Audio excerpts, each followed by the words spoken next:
Քիչ առաջ այս ամբիոնից ազգային ժողովի պատգամավոր Վահագն Ալեքսանյանը մի սահմռկեցուցիչ իմ տպավորությամբ տեսանյութ վերահրապարակեց, որը չեմ կարծում, որ մեր հասարակության մեջ կամ առհասարակ բանական որևէ մարդու մոտ չի կարող զայրույթ չառաջացնել։ Չեմ կարծում, որ մեր հասարակության մեջ կարող է գտնվել թեկուզ մեկ մարդ, ով որ արդարացնի մարդու նկատմամբ նման վերաբերմունք, անկախ դրանից, թե դա երբ է եղել եւ ում կողմից է իրականացվել։ Բայց ինչպես հասկացա, այդ իրադարձությունը, այդ զահրուրելի տեսարանը, իրողությունը եղել էր 2000 թվականին։ Դրանից հետո ես մտքով տեղափոխվեցի 2008 թվական Ազատության հրապարակ, որտեղ լսվում էր հետևյալ բացականչությունը. Մանվել, մանվել, մանվել, գագիկ, գագիկ, գագիկ։ Մանվելը, ում որ վանկարկում էին 2008 թվականին, այդ թվում այդ հանրահավաքների հիմնական մոդերատոր Նիկոլ Փաշինյանը, նույն այդ Մանվել Գրիգորյանն էր, ում վերաբերվում է 2000 թվականի այս տեսանյութը։ Գագիկ Մելքոնյանը, ում անունը նույնպես հնչում էր այդ հանրահավաքին, նախորդ գումարման ազգային ժողովում ձեր խմբակցության պատգամավոր էր։ Թե ինչ անցյալ ունի նա, ինչի հետ է կապված այդ անցյալը, զինվորներից ինչ խլելու հետ է կապված, կարծում եմ առավել մանրամասը կարասի նույն ինքը Վահագն Ալեքսանյանը։ Բայց դրա հետ միասին ինձ ուրիշ բան է հետաքրքրում։ Օրինակ, երբ որ Արայիկ Հարությունյանը խոսում է պարոն Ֆարմանյանի մաքսային մարմիններում աշխատանքի մասին, տեղյակ չի իր վարչապետի աշխատակազմի ղեկավար աշխատած ժամանակ իր տեղակալի կենսագրության մասին, որը նույն ժամանակաշրջանում աշխատել է մաքսային մարմիններում։ Խոսքը Արթուր Հովսեփյանի մասին է։ Եվ առանձնահատուկ վերաբերմունք է ունեցել Գագիկ Խաչատրյանին։ Գիտեք ինչ, ասես բրենդային բառեր են էլի արդեն գտնվեց տարիների ընթացքում։ Մարտի 1, Ռոբերտ Քոչարյանի պաշտոնավարման շրջան, աշխատակազմի ղեկավար, այս վերջերս սակրավոր, ասես բառեր են գտնում, ասես բառերով անընդհատ մտածում եմ, որ նույն բանը մի 100 անգամ ասեն, կլինի ճշմարտություն։ Հիշում եմ, երբ որ կառավարությունում էր աշխատում, նախագահ Ռոբերտ Քոչարյանը նաև իր կարծիքով մի շատ սխալ որոշում էր կայացրել, որը արագ հետևանքները վերացրեց։ Վազգեն Սարգսյանի արյունակից եղբորը Արմեն Սարգսյանին ցեմենտի գործարանի տնօրենից բերեց նշանակեց վարչապետի պաշտոնում, հետո նորից հետ տարան ցեմենտի գործարանի տնօրեն։ Այն գործարանի, որի դեպս վերջերս խլվել է սեփականատ, բարեխիղճ սեփականատիրոջից։ Ու ես կառավարությունում եմ աշխատում, վարչապետի մարզային այցելություններին ուղեկցում էի ու Արամ Սարգսյանը մի հետաքրքիր պատմություն պատմեց, ասում է Վազգենի մայից հետո, երբ որ նրա թղթերն էինք նայում, փաստաթղթերը բան, մի թղթի վրա գրառում է Վազգենի ձեռագրով, Կռիլովի մի առակա կարդաց է, այնքան է դուրն եկել, որ արտագրել է իր նոթատետրում։ Ինչ է այդ առակի խորհուրդը, իմաստը, որ մի ճնճղուկ ծառի ճյուղի նստած ձմռանը ծլվելում է։ Ու սառում է, ընկնում է գետին, պիտի ցրտահարությունից արդեն սատկի, պատահաբար մի կով գալի անցնում, թերքոտում, այս ճնճղուկի վրա։ Սա բնականաբար այդ միջավայրից տաքանում է ու նորից է սկսում ծվծվալ։ Որ նորից է սկսում ծվծվալ, կատուն գալիս սրան գտնում եւ ուտում է։ Հիմա հեղինակը այդ առակից երկու հետևություն անում։ Առաջին, միշտ չի որ քեզ կեղտոտողը քեզ վատություն անողն է, եւ երկրորդ, միշտ չի որ քեզ կեղտից հանողը քեզ լավություն անողն է։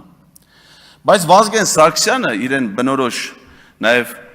գեղարվեստական հանճարով ավելացնում է երրորդ հետևությունը։ Ասում է, եթե կեղտի մեջ ես ցենդ գլուխդ մի գցի։ Հիմա խոսքս վերաբերում է քաղաքացիական պայմանագիր ամբողջ կուսակցությանը, խմբակցությանը, նրանց ձևավորած կառավարությանը, սուս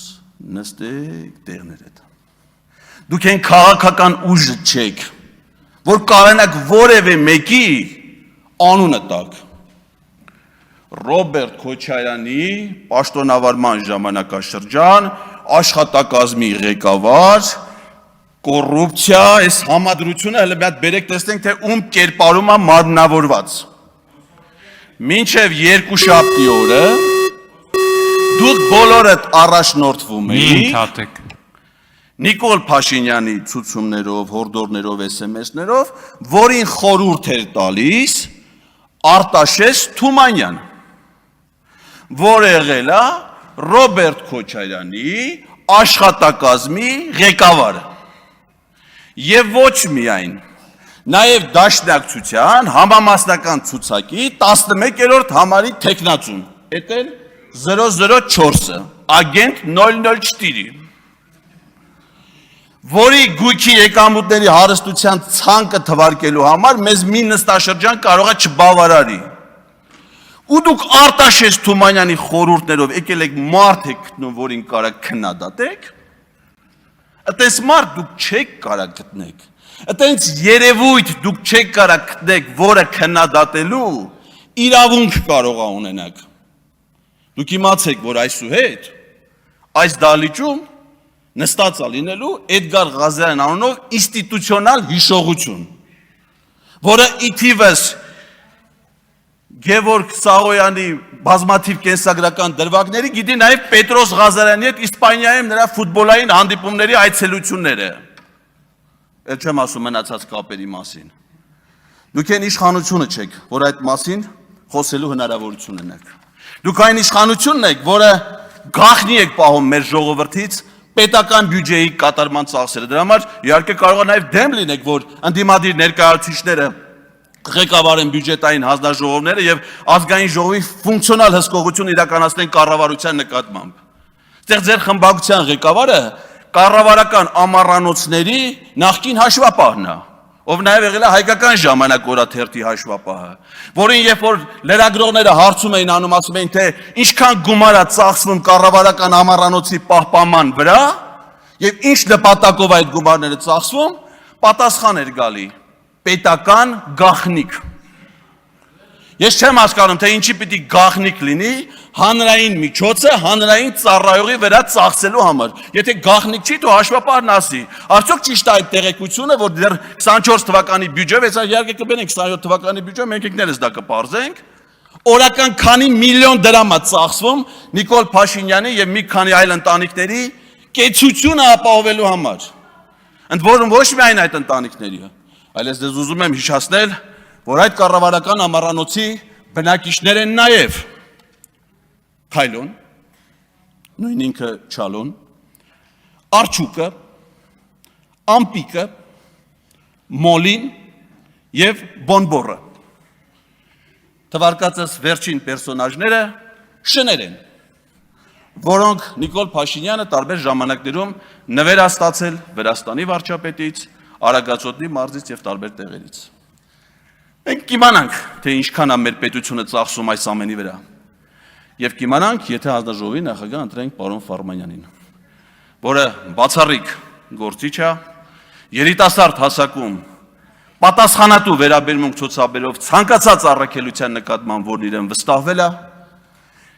գործնական աշխատանքը մշտապես համադրելով գիտական գործունեության հետ, վաստակելով իրեն արժանի հաջողությունները աշխատանքային գործունեության մեջ, ուսանողների սերը, հարգանքը եւ վստահությունը գիտական շրջանակներում։ Միգուցե մենք չունենք Վահագն Ալեքսանյանի պես բացառիկ արժանինքներ ունեցող այլ տեխնացու առաջադրելու համար, դրա համար ստիպված ենք առաջադրել Հայկ Ֆարմանյանին։ Շնորհակալություն։